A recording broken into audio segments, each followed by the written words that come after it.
Hey, what's up? This is Kevin from Kevin's BBQ Joints, and this one's awesome. It's with JD from Workhorse Pits. You may also know his company, Primitive Pits. I spoke to JD about 2 years ago, and since then, a lot has gone on and a lot has happened within his company. And we wanted to talk specifically about the Workhorse Pits, which is a line of backyard pits for people. There are three different versions. There's the 1957, the 1969, and the 1975. And he goes into the details and specifics about what each one does and the sizes and why they're different and why you would be interested in purchasing them. Right now, they're at about 150 days. So if you place an order online, you just get set up in the queue. They're working on mechanisms to make that lead time quicker, but 150 days is really good for a custom backyard pit. We also go into depth at the very beginning about primitive pits. In case you hadn't seen our previous interview, he goes into details and there's a lot more specifics, and then he goes into some stories about Jason Momoa as well as Snows BBQ, which are fun stories and interesting, and the science behind everything that they do and how the business itself has grown. They have Workhorses is a different place than the primitive pits. They're built in two different locations, and he talks about this campus in Cleveland, Georgia, which is opening up, which is going to be pretty amazing. It's going to have a retail store, so you could buy the pits. He's going to have classes there. He's also going to have American Cookwood, which is a new company that they have, which they have a location in Lexington, Texas, and they have a location in Cleveland, Georgia, which is wood, firewood, which is just awesome. And they'll be servicing restaurants as well as consumers, and so he has two of those. So one of those locations will be on the campus, and they'll also be moving within a year and a half. Primitive and Workhorse will all be on the campus of Cleveland, Georgia. So I can't thank him enough for taking the time again to sit down and explain all of his new stuff. I'll put links below to everything that he has going on because there's a lot. So I hope you enjoy this. And if you're digging these, please subscribe. That way you don't miss out. Hit the bell notification. I'm doing about 2 to 3 of these per week. I have a website at kevinsbbqjoints.com. Lots of interesting stuff there. I'm also on all the social media at Kevin's BBQ Joints. But at the end, stay safe and visit your local barbecue joint. I always think you go by JD. Do you go by JD or do you go by? Yeah, that is a commonly asked question. My name is Jimmy Daniel, but somewhere along the middle school, I think a coach gave me the name JD. My mom calls me Jimmy Daniel, Jimmy, and certain family members call me Jimmy, but it's just grown into JD. And then I moved to Nashville, and in I don't remember the year, I went to a company that had 10 employees called Soundcheck, and they had a guy named Jim Whitfield work there. And everybody started calling me JD just without ever hearing the backstory. Because I was really trying to be Jim, like grow into Jim. And yeah, because then you feel, yeah. It ended up so it's just kind of stuck with me. I don't care what people call me Jimmy. Some of the guys here call me JD, but there are some guys that hear Ashley and some in the office call me Jimmy, and that's what they call me. Well, I'll call you JD for this. How about that? And then there you go, JD. Yeah, most of my professional career is just that's what people have known me as. Yeah, and I think I've seen stuff, and it's always said JD. So anyway, people say all the time, "Hey, your name's JD. What's your last name?" I was like, "No, JD stands for Jimmy Daniel." It's just a guy named Brad Baker, Porky. He's blessed. He was a great guy. He's actually one of the founders of Bonnaroo. Oh, this festival called Itchycoo Park before Bonnaroo. Okay. He's the one that gave it to me when I moved to Nashville. Like, JD, he's a hardcore Chicagoan, and that's kind of where it resurrected. Gotcha. Okay, well, like now at least people know the history of your name, and let's talk about Primitive Pits. And we did an interview, and I'll put a link to that interview below, and I'll see if I can put a link above as well. But can you give a little quick overview of what Primitive is? And then I want to talk about the Workhorse Pits because those are awesome, and I know there's a number of different varieties. First, it's awesome to be back on here with you. So good to see you. Enjoy it. Of course, now you've had like this long list of barbecue celebrities. Yes, so it was a long time ago. I feel like now I'm like, this is big time. But Primitive is, we're a commercial offset. We do have other products. We just have never been able to release them because we've been so busy. We're a commercial offset smoker, wood fire cookery, I guess commercial kitchen equipment, but really just focus on the wood fire cookery and the offset smoker. And we've been established here, I guess, I don't know, over 6 years, I guess. Yeah, about 6 years. And, most of everybody that builds pits were welders. And I came on the scene as an engineer and had always been chasing this. I think we spoke about it early on, just noodling and playing around with better ways to do things. And that's Yeah. kind of how we ended up with Primitive Pits, and even Workhorse Pits. And that's just started with just trying to make something that is functional.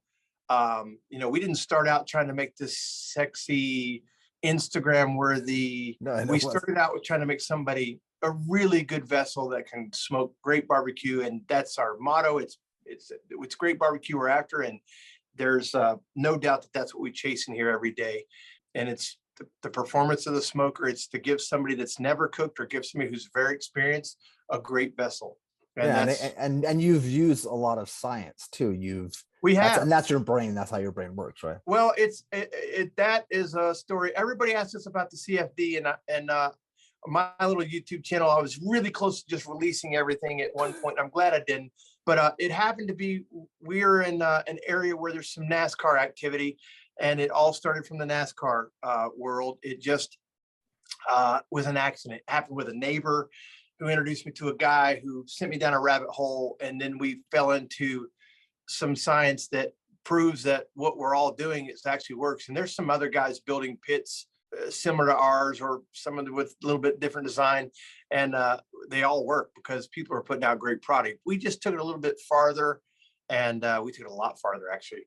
But There was, and back when we spoke, there weren't as many pit builders as there are. Oh, I don't think today. When we started, now I only know this because I really don't look beyond our four walls. Yeah. But is John Lewis, who John Lewis Jr. Was kind of designing his own thing to go into his own business. And I don't believe, I'm pretty sure Moberg was around. I just didn't know any of those guys. And of course, there's been some guys that have been around forever. I think I saw a comment, one Big Phil's has been doing this for like, yeah, he's been doing 15 years. He's a welder by trade. That's right. But and I'm not. I learned how to weld, growing up and where I grew up. I learned the basics of it, but I'm not a welder. I'm not gonna, lay down dimes.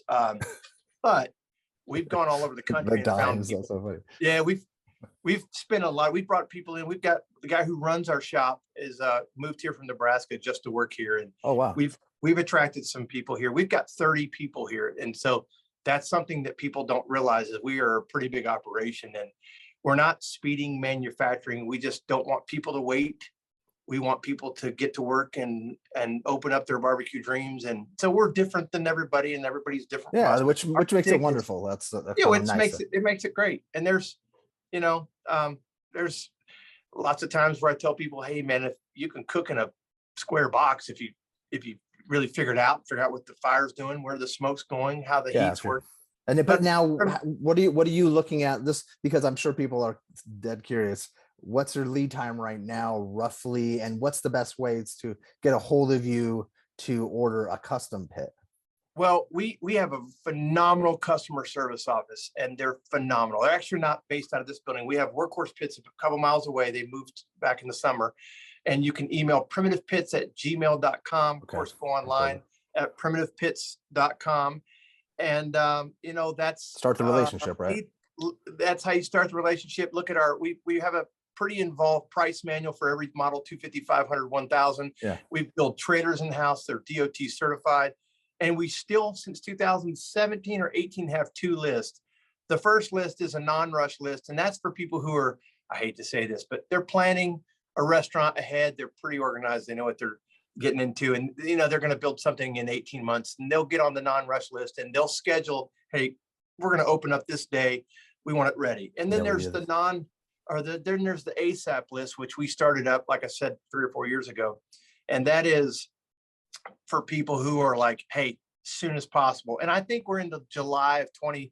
This is we're going into December 21, and this is July of 21. So we're about 8 months on the ASAP, okay. And we're over a year on the non-rush, and we have 4 bays that we build out of, and one is just constantly focused around, the contracts, we call them, of the ACE, the non-rush, the people who have planned ahead and have an opening date in mind, and have the structure of what they want kind of more within a timeline of a week or 2, versus ASAP could fall in to 6 months, and you could be a month either side of the window for getting your smoker. but reach out to you and talk to you and talk to the Yeah, team and ask Ashley to. is she is she's actually the head of Workhorse Pits. She's just been announced. Nobody really follows. We don't have a trend magazine or for Smoker World, but she's the head of Workhorse Pits. She's a great leader. She's phenomenal at what she does, and she did have a lot to do with Primitive Pits for a long time, and she still does. But me and Jaden here are in the Primitive Pits building, and we're kind of the baseline office of Primitive Pits. And then Kristen over at the other office does some of our organization for Primitive Pits shipping and whatnot. But if you reach out to the office, we have plenty of people on the ground that we're really responsive of trying to get back to people quick. So we make an effort to do some of the things that we know are important as a customer.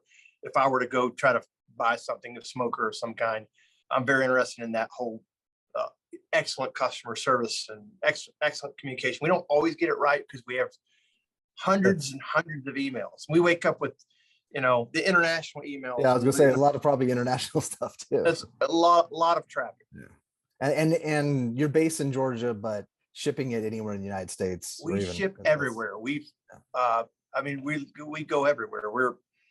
Today we have a unit left for Canada, Vancouver, and we've got units going to Australia and Germany. We've hit several units going to Europe.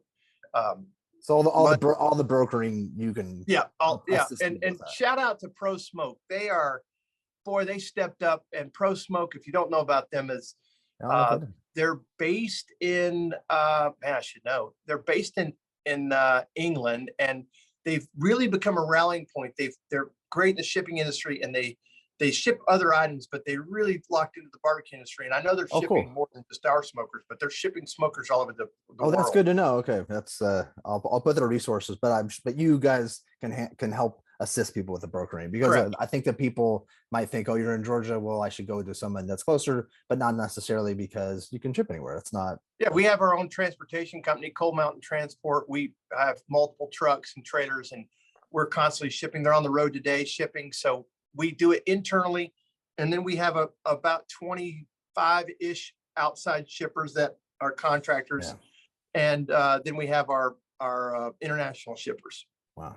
Now, there's two things I want to talk about Workhorse Pits, but I do want to talk about Jason Momoa and Snows BBQ. Can you tell me stories revolving around? Yes. Because I think right before the last time we were talking, the Jason Momoa was a secret, I think. Yeah, Jason, he's has several pits. We've got one here we're building for him now. Great relationship started with him. He's just a super down-to-earth, nice guy. I worked in the entertainment industry for nearly over 25 years before I did this. And I rubbed shoulders with guys, and not every celebrity is what they are on their persona, their films or music. But this guy is just, he is a true lover of art. It feels like he's always exploring, going deeper. He's into these motorcycle, the knuckleheads. And Brendan Lamb, who's, I guess, the chain reaction to almost anything that Primitive Pits has done, it introduced me to Jason. And we started building the pit, and we built a second pit, and we're building a third pit. And it's funny because I think about the pink pit that we sent out there to him. That was our first kind of run into paint, our first run into kind of like, hey, we're, this is, there's a whole nother world to building smokers that we were not really in tune with. We're into the functionality, and let's make somebody really fantastic barbecue so they can make a wow moment. And here we are. The first thing, this guy is like, check it out.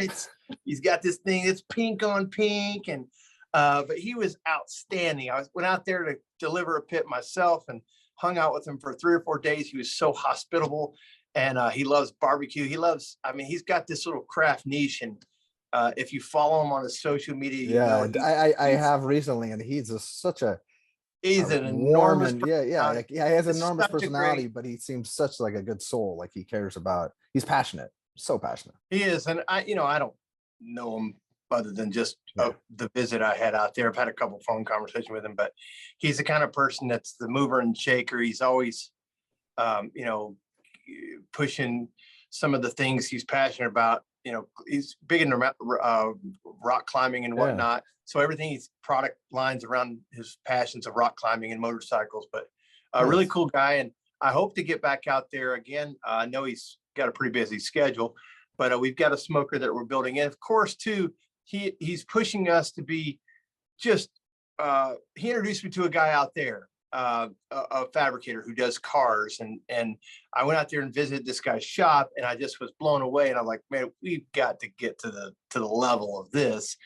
And he was very, I guess, linked to the ambition for us to really just step up and do things, not just from the aesthetic point of view, but just doing stuff from the point of view of, just the accuracy, high end accuracy, and just, beyond excellent, which is extremely hard to do when you're welding in heat and everything's moving. But awesome guy. But it's interesting how little things in life, or I guess that's a big thing, but how things kind of fall into place and how certain things put you on a certain trajectory. And your connection with him has changed the way that you do business, or the way that you aspire to do business. Absolutely.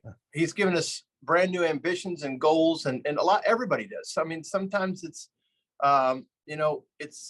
it's a learning thing, maybe negative, that has caused us to be as popular as we are, which is, it's interesting because I've seemed to have a full career of just being in the right place, things having more timing to do with than talent. That's part of what we're doing, is influenced by the people that we come in contact with. It's not just, it's not just the tail wagging the dog. It's sometimes or the dog wagging the tail. It's sometimes the tail wagging the dog. Exactly. And so with Snows and with Clay and Carrie and them, was that a connection through Clay? What's the story behind that? I am a deep fan of the authenticity of what Texas barbecue is. And I know that there's this new realm, but I gravitated to the Smitty's, the Lockhart scene, and just that just gritty pit house feel. And I started going out to Snows years ago. And when I went out there, I just fell in love with just the aura of what Snows is. And I then met Clay, and they're very hospitable. And then when it came down to build a smoker, he chose our number, and we were just super happy to do it. Of course, they were the Texas Monthly #1 at that time. We went down there and got some notes because we had never done some of the stuff.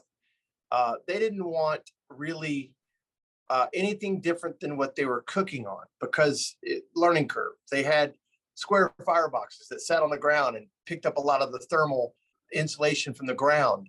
And they had a lot of just goofy things that Carrie did by accident. Yeah, all Carrie, turned out to be where they're putting out great barbecue. So we originally talked about doing double smokestacks and just kind of the stuff that was on those smokers.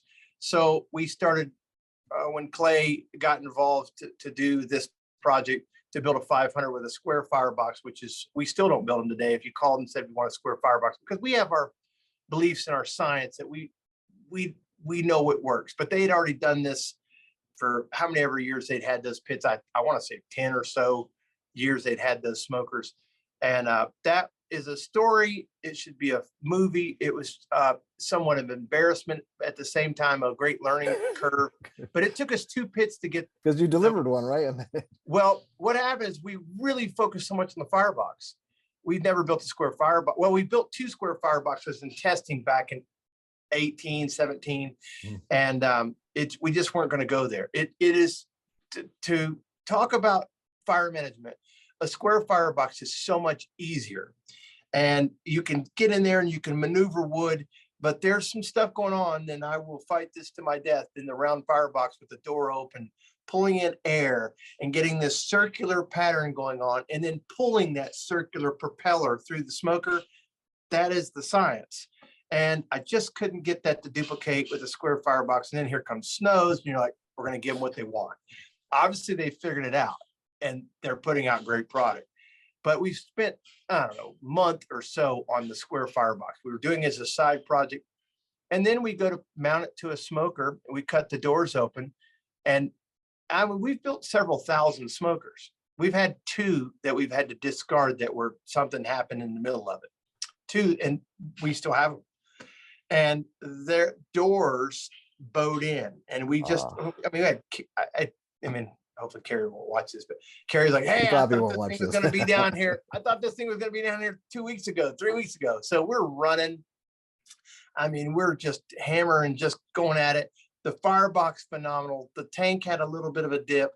We got around here, literally 20 guys sat around here. So what should we do? And we're like, we can't make the deadline. We can't cut this off. We can't start over. So their pit cost a lot of money, and it took us 2 times. I went down there. I said, we're just going to see. Carrie stepped up on it, looked at it, and goes, "No, this, we got to go back and try to." I was like, okay, we'll be back in 5 days. We came back in 5 days, and I don't mind sharing that because that's No, but that's the honesty. That's the that's the that's the part reality of of what this. we're doing. And you know, if that's the case, I mean, I'll tell you, early on, about 3 years ago, or maybe a little bit longer, we were getting into building trailers. We used to buy trailers, Kevin. We used to buy them, and a tractor trailer load would come in here. We'd offload them because I didn't want anybody riding around with a trailer that didn't have a DOT permit and the safety and all that. So we started building trailers. We had all of our permits, and we started building them and started realizing what we're building is so superior to what we were buying. But we were buying trailers, and we put a pit on a guy's trailer, and when he undid it off of his truck, because of all the insulation and his firebox style, it lifted up. And so we drove 8 hours and picked it up and brought it back and built him a new trailer.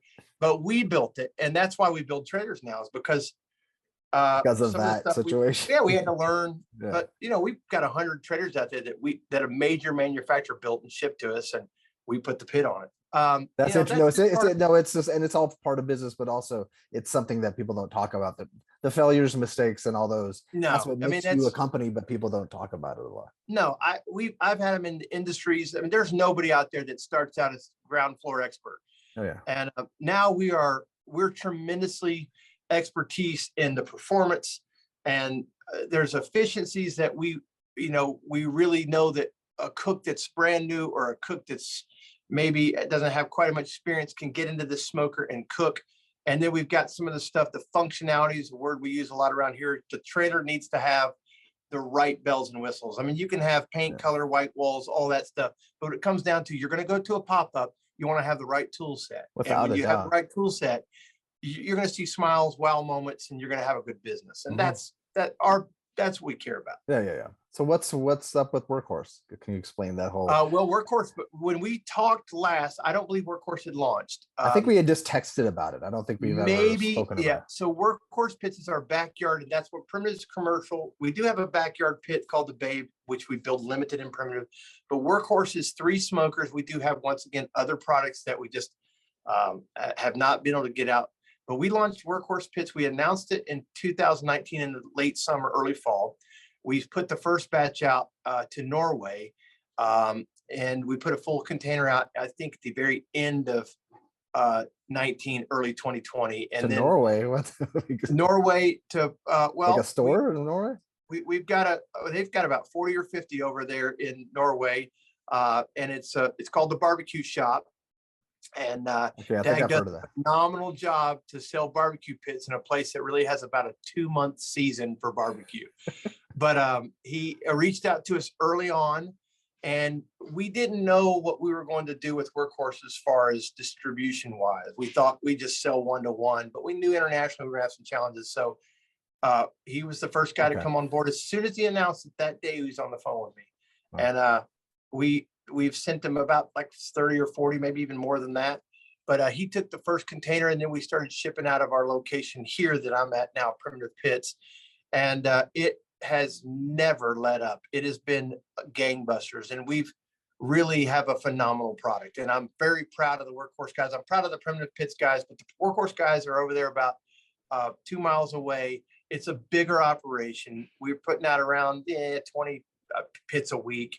And we're happy to announce that Workhorse Pits is opening up our first, and you're going to hear it first, our first retail store. Really? The Woodfire Cookery up in Cleveland, Georgia, on our new 60-acre campus. And we're going to have PrimitivePits, Workhorse Pits, and then we are also going to have a beginner model smoker that's going to be released in 23 called the Coal Mountain Pit. Okay. And that is what's going to be the flagship of our retail store. Okay. And we did want to distribute the Workhorse Pits out to places like California and to other retailers. But the more we thought about it, the more we felt like we want to be in control of showing people how to use this, because a lot of people are lighting a fire for the very first time. Oh yeah, without a And doubt. the unknown is extremely scary. And whether it's you're doing a restaurant or you're in the backyard, when you throw $100 brisket in there, we want you to get as close to Aaron Franklin as you can. Well, and the learning curve is great. Even doesn't matter about the size. It's just people still there's a learning curve, and if you could make that learning curve smaller, that's smart. And I didn't have that. I had to spend 20 years of just destroying barbecue. I did whole hogs. I did everything. I still am very involved in cooking.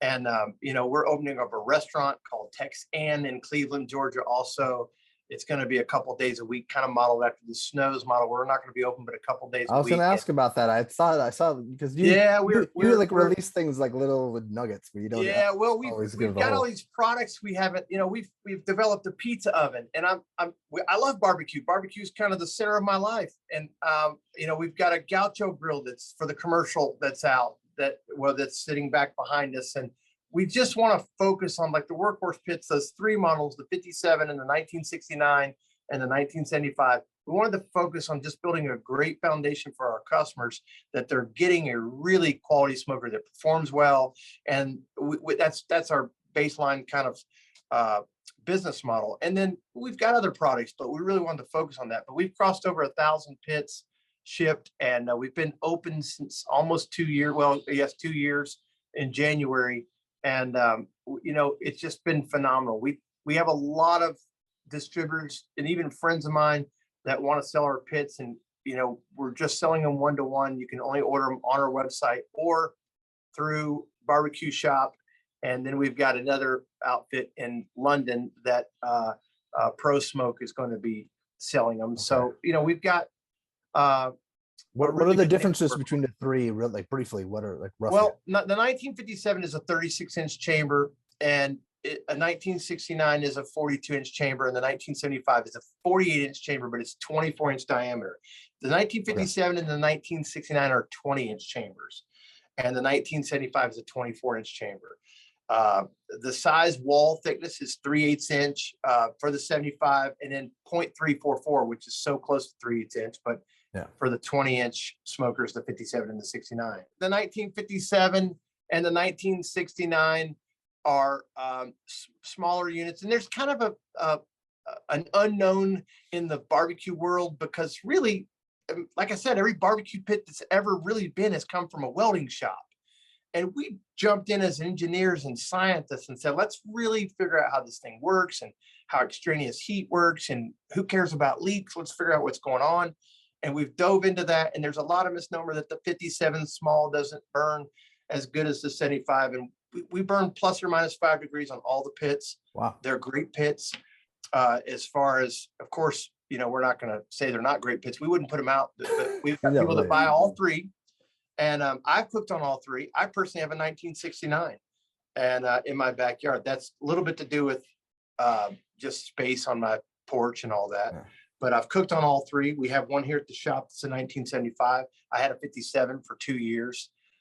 So they're great products. We're so busy. We're trying to get the lead time down. Well, the lead time with Workhorse is like I said, we're trying to keep it under 120 days, but we are extremely seeing demand that just we weren't expecting. So we're probably into June, 150 days. Now, we are building a new facility. It's under construction now, a 60-acre campus. Workhorse will have a 30,000 square foot facility, and that's going to up production, because I don't want people waiting. Yeah. But we're currently about 150 days, and there's only one list. There's only one queue.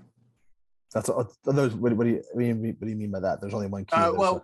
When you order online for workhorsepits.com, it's just you fall in the line there. Gotcha. Okay. That's and we don't really have anything that slows that process down. We linseed oil. We're trying to, we say, I never saw anybody doing linseed oil on a barbecue pit. Thanks to my dad, he was doing it on machetes, and I immediately went into doing it on the barbecue pits, and it's been a phenomenal coating. So that doesn't take very long. Powder coat paint may slow it down. And that's why we're able to kind of keep it under 150 days, but we're pushing out about almost 100 a month. So, Wow. you And, know, and you were mentioning, and we got a little interference, the steel prices are a lot higher than they were. Steel prices are over 60% today, currently in 21, the end of 21, than they were in August through November of 19. We saw a real big influx about January of this year, 21. And we just didn't predict that. It's just, it's, you know, not being in this business, the steel's always gone up and down, but this is 3 times higher than it's ever been in history. As That's far crazy. As, you know, the bottom line price. That's amazing. Well, when is this new campus opening? When do you foresee that?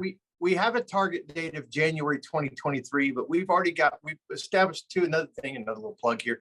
In February, we open up this year, 2022, we open up American Cookwood. We have a 150-acre claim in Lexington, Texas, and we have our American Cookwood already open today, drying out wood. It's all slow season barbecue wood from post oak, white oak, cherry, hickory, mesquite, some fruit woods. That's already on the campus in Cleveland. It's already, Chris and the guys are set up there, and they're drying out wood. We're drying it out and staging it so we can sell it to both restaurants and to the backyard. Oh. And that'll open up February 1st, AmericanCookwood.com. Okay, we're cool. super excited about that. But the Workhorse and Primitive won't probably move up there till the end of 22, early 23, and then the showroom will open up in 23.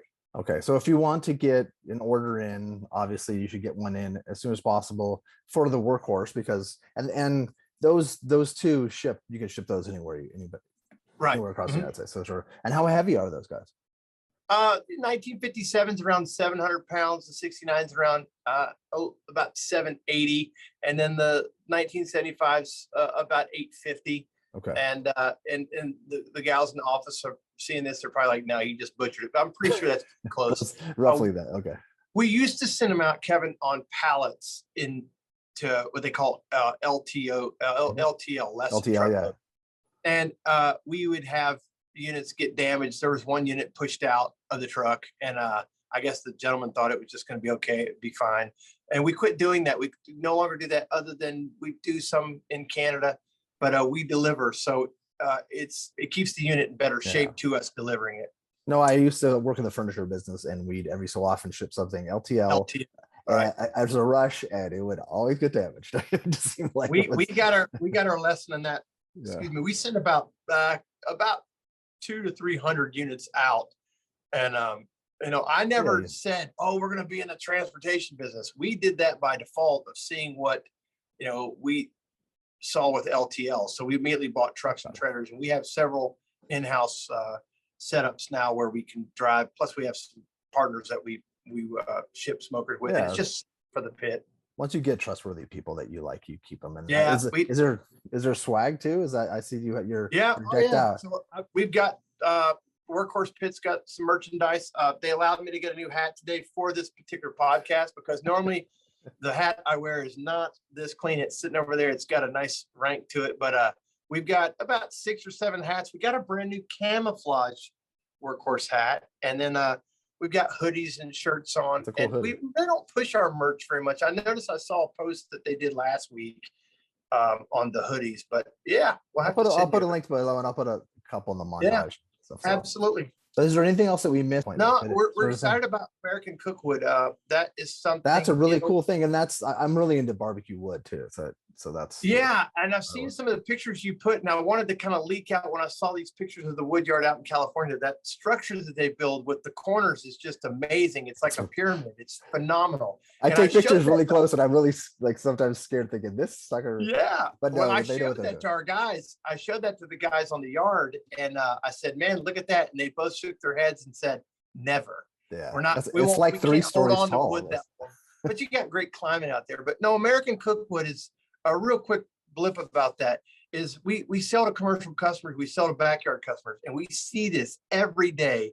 Everyone is looking for wood, and as a barbecue backyard guy, restaurant owner, I've had an issue. You try your wood guy, and there's a trust that starts, and the trust usually runs out really quick. In Texas, there's a bigger industry, and we went down there for post oak, and we're sitting on 12,000 cords of post oak Wow. drying now.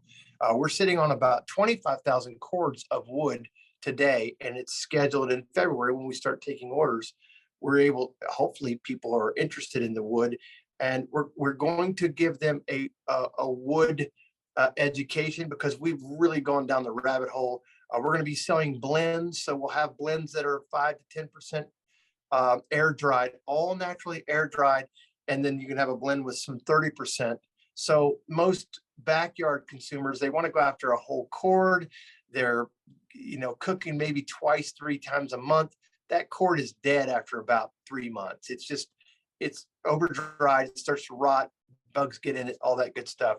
So we're really trying to solve that for the backyard guys. And then for the commercial guys, there's more barbecue joints open. There's more So many. Central Texas influenced, and Yeah. having a good wood source is important. And not only you got a good wood source, when it gets dumped in your yard, you want to be able to use it. Some of the stuff we've seen in horror stories we've heard from even our customers, I got a truckload of wood and it's all green. It's just wet. So we'll see how that goes. Did you see Daniel Vaughn's recent story that he posted? He said something like, post your barbecue wood horror stories, and people were, and so he was posting in those comments, and so he had hundreds of them in it, or it seemed like 100. And it was, I don't know if it's still in the story. Go check right now if you can. And I think he's writing a piece about wood. So you might want to, I don't know, might want to reach out to him and let him know what you're doing. Because you might not have any idea. So I think that's, well, hey, this a lot of people have our first chance we're going to be waving. I've got Texas family now that we have a Texas business, and it may not be, we're a Georgia company, but we're going to have a yard in Lexington, and we've already got a yard there, and we're going to be shipping from there. So we'll be able to. Great. That's great to know. Flag a little bit. That's really cool. Well, it was so good to see you, and so great to hear. It's good to see you. You have so many great things going on, and the future looks really bright and really exciting. Well, you're doing a phenomenal job with the culture of barbecue and wood fire cookery, and I appreciate you, and I'm sure everybody else that watches you appreciate it. And if we ever have a award show in this industry, you're the host. I don't know. We'll see if I can get away from this thing. But I appreciate so much. And no, I just love what I do. I love this, and I love the world, and I like sharing stories. And I'm helping my mom right now. So right now it's the perfect time to do it in the space that I'm doing it. And then eventually I'll be out on the road. But thank you again. Yeah, thank you. I appreciate it. Have a good one, JD. Have a good weekend.